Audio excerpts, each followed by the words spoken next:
To some, the idea of Noah's flood conjures up images from Sunday school Bible stories of a small boat overstuffed with cute animals that gently bobbed in an ocean for 40 days. Many simply call it a myth. Fewer and fewer these days believe the flood account from Genesis 6 to 9 is actual history. The Bible frames the flood as an actual historical event, one that involved a specific family of 8. Genesis says the flood lasted for a full year, engulfed the entire world, and preserved animals, plants, and humanity from well-deserved judgment. The flood represents the most detailed account of any single event in the Bible. Both the Apostle Peter and Jesus even referred to the Genesis flood as a real historical event. So it's safe to say that the credibility of the Bible, and even Jesus himself, hinges on whether the flood account actually happened as described in Genesis. Join us now as we reveal how Noah's flood lines up with brand new scientific research. Over 1,800 oil well boreholes from 4 continents have all been compiled and mapped. The newly emerging map tracks the thickness and extent of each rock type as they were laid down by the flood. This research reveals the same 6 megasequences of sedimentary rock deposits across multiple continents. Each megasequence contains a huge stack of rock, often with coarse-grained sandstone on the bottom, then finer-grained deposits like shale, then topped by limestones. Each megasequence is bounded above and below by flat, eroded surfaces called unconformities. A few places on Earth have layers that represent all 6 megasequences. How did they get there? What do they say about Noah's flood? Catastrophically water-deposited sedimentary layers top most of the world's continents. Would Noah's flood bring lots of water and lots of mud? Geologists agree on the 6 megasequences, but they differ on the timescale in which they happened. If they took millions of years, then they have little to do with the flood, but if they were all deposited rapidly and recently, then the flood should come to mind. Many also question when a larger landmass, such as a Pangea-like supercontinent, broke into continents that moved to their current configuration. For the first time ever, new megasequence maps allow us to see how the flood shaped our entire planet, just like the Bible said, including reconfiguring the continents. According to Genesis, the Garden of Eden was a lush paradise, one that was set up for eternal life, worldwide vegetarianism, and harmony with our Creator. There was no bloodshed, disease, or even death. Plants and trees had no thorns or thistles, and humans tended God's creation. Then came the fall. We disobeyed God and ate the forbidden fruit. Sin entered the world, and death through sin. Suffering, pain, mutations, and cancer now plagued humanity. Plants and trees grew thorns, and we transitioned from keepers of a lush garden to laboring farmers. The earth and universe began to decay and groan under the weight of sin's curse.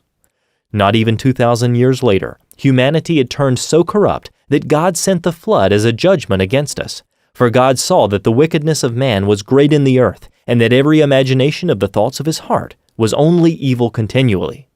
And God said to Noah, "The end of all flesh is come before me, for the earth is filled with violence through them, and behold, I will destroy them with the earth." God instructed Noah to make an ark, a word that means box or chest, to specific dimensions, materials, and construction. And Noah did according unto all that the Lord commanded him. And Noah and his family entered the ark along with 2 of every basic kind of land-dwelling, air-breathing animal with nostrils. These add up to about 5,000 pairs of animal kinds needed to reproduce all the variety in animal life we have today. Then, in the 600th year of Noah's life, in the 2nd month, the 17th day of the month, the same day were all the fountains of the great deep broken up, and the windows of heaven were opened. These 2 events, the fountains of the great deep breaking up and the windows of heaven opening, began the first day of a 371-day-long calamity that resurfaced the earth and killed everything that moved on land. Hot magma mixed with steam pierced the earth's crust. Giant rifts or tears ran thousands of miles across the planet. Scalding hot magma vaporized massive amounts of water that jetted into the atmosphere. The water fell back to Earth as intense global rain, along with torrential rain from heaven for 40 days. Worldwide catastrophic rifting caused massive mud-filled tsunamis to speed across deep ocean floors, then onto shallow ocean floors, killing everything in their path. The first megasequence wipes out mostly shallow marine habitats. The bursting fountains of the great deep spew out megatons of magma and carbon dioxide. Sure enough, The first megasequence rocks show a spike in volcanic activity and massive amounts of carbon dioxide. During these first 40 days, intense water currents overtopped most of the flooded continents. Water-laden sediment travels at highway speeds. Thick sediment blankets start covering low regions of the continent. Fossils show that the first 3 megasequences buried the shallow seas that were filled with marine life, as these deposits have almost no trees or land animals. All 3 megasequences covered similar environments across North and South America and Africa, the 3 continents mapped so far. One global cause, Noah's flood, best explains this one worldwide effect. Then by the 40th day of the flood, the Absorica megasequence began hitting. The maps show that this is when things got much worse. Something shoves the water over the tops of even the high lands from that ancient world. The newly forming ocean floor offshore is so hot that it starts very thick, pushing up the ocean waters from beneath. Sea level rises dramatically. Molten magma rises and fills the widening gaps, pushing the mid-ocean ridges wider. The hot ocean floor shoves against the continents, then slides beneath them like giant conveyor belts, deep beneath the earth in some places. Rather than the conventional model that has the seafloors spreading slowly, this runaway subduction actually happened quickly, moving at about 5 miles per hour, due to the heat caused by the friction and pressure of the rapidly subducting plates. As the diving ocean plates subduct under the land, they push down the continental edges and then release them, creating tsunami cycles that blanket the continents, just how tsunamis happen today, only more intense and frequent. For example, the most powerful earthquake ever recorded in Japan, and the 4th largest in history, was a magnitude 9.1 earthquake that occurred in 2011. This earthquake was caused by an undersea megathrust about 45 miles east of the Japanese coast. At the center, there was a 160-foot slip between the overriding plate that was part of Japan and the underlying Pacific plate. The sea bottom rose about 23 feet when the fault unlocked, and the resulting earthquake triggered a devastating tsunami that was 133 feet above sea level and traveled inland for 6 miles. The tsunamis occurring during the flood, however, were different, much different. With the ocean ridge bursting open rapidly and pushing the ocean floor under land continents on a worldwide scale, tsunamis were happening in cycles, several every hour, and with long stretches of subduction zones active at the same time. The incoming phase of a tsunami has a much higher speed and is highly turbulent, which keeps the sediment in suspension, but it leaves behind layers of sediment as it slows down in the retreating phase. This cycle repeats several times every hour during the 150-day inundation stage of the flood, first entombing the shallow marine life, followed by land creatures in different habitats and elevations, leaving behind what we see today in the fossil record. These types of tsunamis have even occurred in recent history, such as the tsunami caused by slipping ocean plates that hit the coast of Washington in 1700 and left behind multiple layers representing each wave of the tsunami. Recent seismic technology actually allows us to investigate whether this type of rapid subduction occurred. Sure enough, these scans reveal a ring of unexpectedly cold rock at the bottom of the mantle, beneath the subduction zones that surround the Pacific Ocean. The severity and elevation of this stage of the flood is why the first land creatures and plants start showing up in the fossil record laid down by the Absorica megasequence. Entire ecosystems are buried in enormous deposits that later turn into coal, such as the extensive Appalachian coal beds. In fact, the U.S. has over 7 trillion tons of coal reserves. Where did it all come from? While we know that coal is formed by dead plant material being sandwiched between sediment layers, we only have enough vegetation on the Earth's surface today to produce just a fraction of the existing coal reserves. This shows that the pre-flood world was mostly covered by lush vegetation. The rising floodwaters and tsunamis that were necessary to sweep over the land and bury vast amounts of vegetation that turned into coal are best explained by a catastrophe of worldwide proportions. The fact that over a dozen states in the U.S. are filled with dinosaur fossils buried under heaps of mud also attests to the flood. In fact, geologists have found a temporarily exposed dinosaur peninsula where the dinosaurs made their last stand, now buried there along with lake and sea life transported by the massive waves. The earlier flood deposits, the first 3 megasequences, do not seem to have deposited much material over this dinosaur peninsula. Only a few hundred yards of sediment remain along the margins, and in many places, no deposition is left at all. Deposits thousands of feet thick occur east and west of this temporarily exposed peninsula that extends from Minnesota to New Mexico.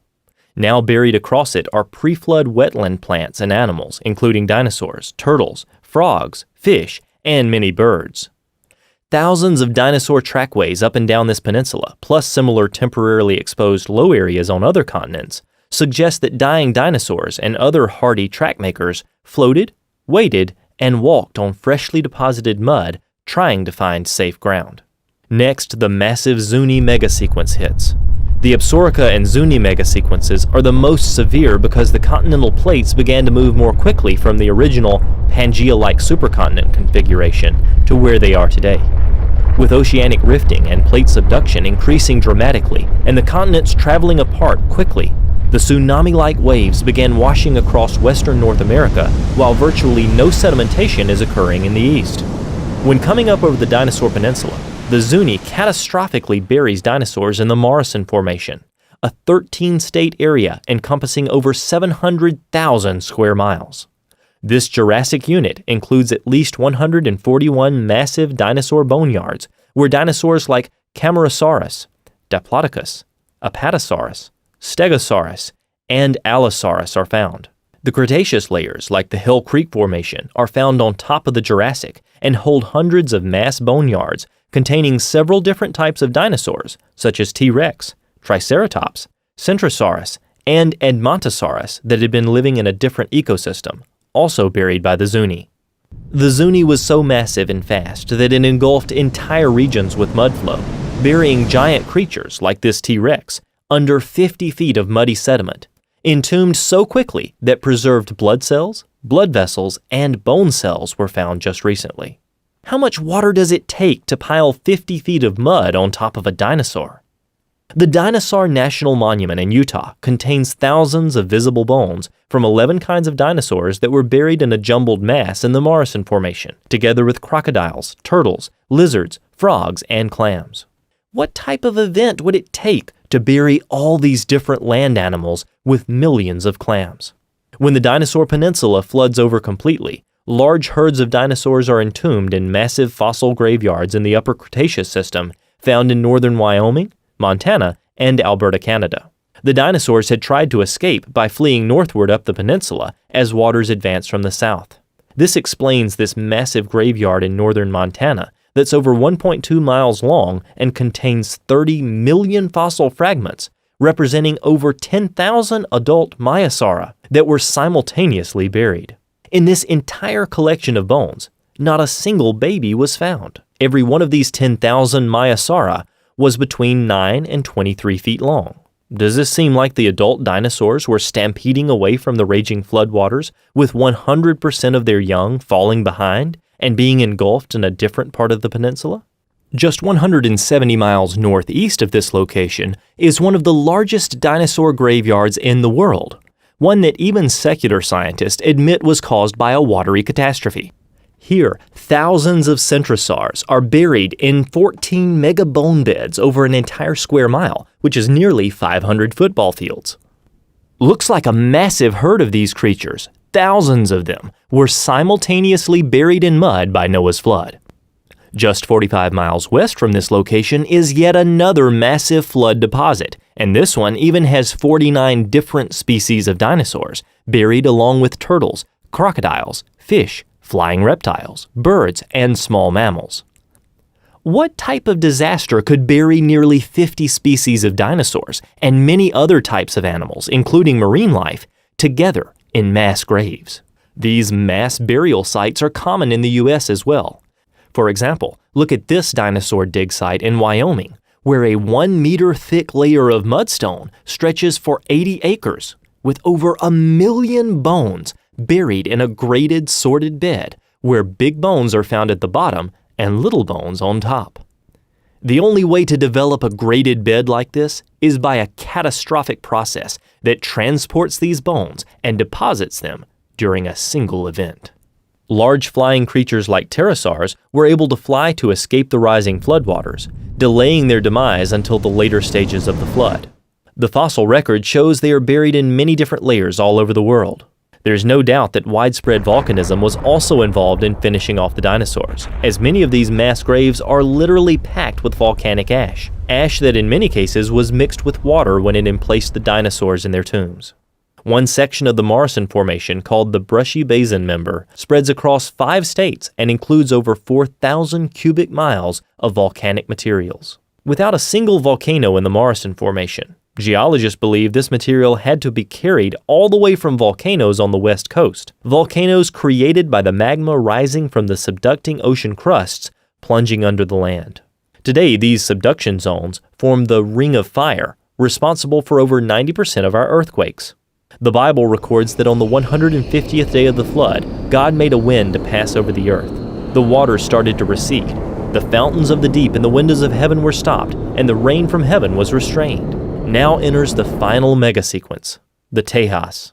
Here, after the water peaked over the top of the highest remnant of the pre-flood world, it began to rush off the continents, eroding and reworking some of the deposits laid down in the previous mega-sequences, especially carving away at the Zuni deposits. This final sequence appears to have been different than the others because there was a reversal in flow direction as the waters began to sheet off the continents.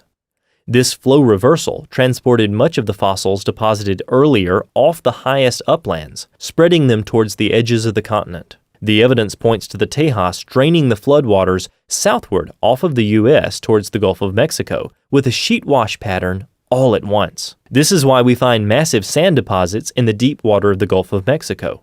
Billions of barrels of oil have been discovered there, with much of it found within a massive 1,100-foot thick bed of pure sand in over 7,000 feet of water, over 200 miles offshore.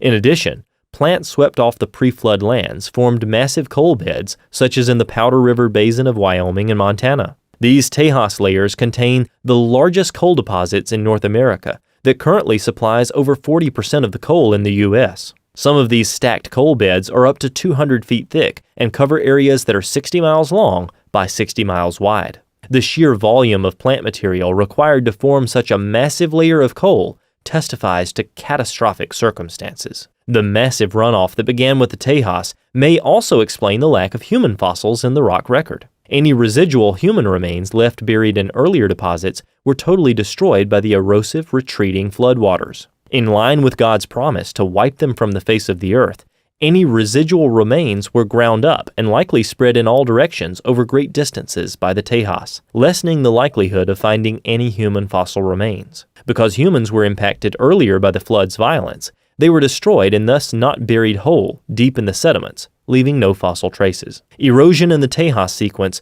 would have affected the strata beneath, wiping away even traces of human remains buried in earlier layers. When God stopped the fountains of the Great Deep on day 150, the new ocean surface began cooling and sinking, allowing the floodwaters to lower as they sheeted off the continents into the new ocean basins. Psalm 104 describes the mountains being raised at the end of the flood and the waters draining down valleys and off the emerging new land surfaces.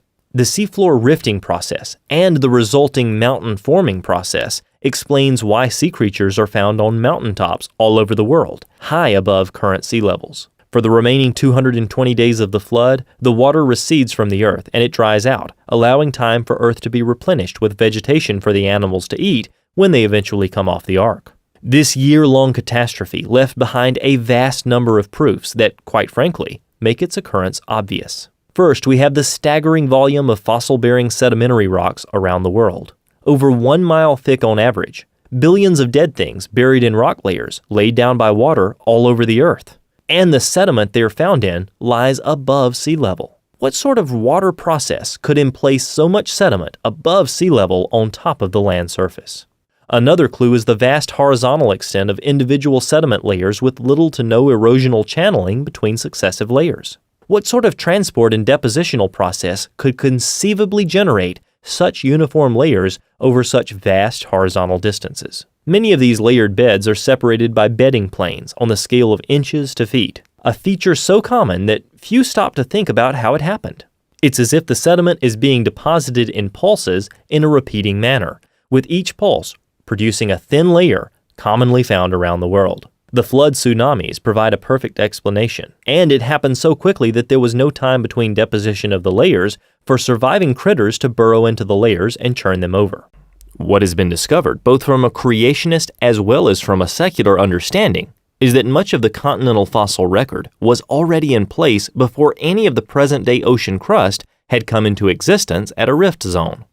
For example, all of the trilobite fossils had been deposited, plus all of the older coal deposits had already been formed before any of the present-day ocean crust had formed. Since in creationist understanding, the presence of fossils is a completely trustworthy indicator of the action of the flood, this means that much of the flood cataclysm had already unfolded and had generated fossil-bearing sediments on the continental surface before any of the present-day ocean floor had appeared. It further implies that all of today's ocean floor formed since the onset of the flood, during roughly the latter half of the cataclysm. It also means that all of the pre-flood ocean floor, plus the ocean floor formed during the earlier portion of the flood, must have been recycled into the Earth's interior during the cataclysm.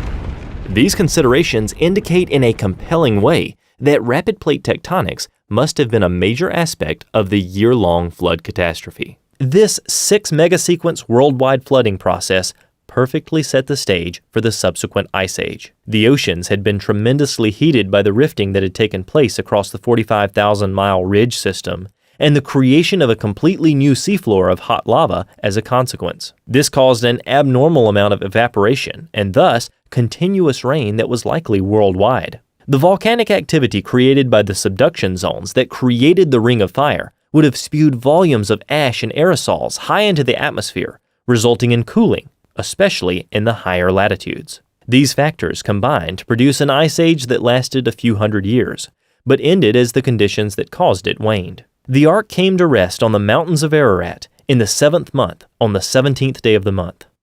Just as Noah and his family entered through the single door of the ark to be saved from the flood, there's only one way of salvation today. Jesus Christ in the book of John says, "I am the door. By me, if any man enter in, he shall be saved." Through his death and resurrection, Christ paid the penalty for our sins, offering salvation to those who will receive him.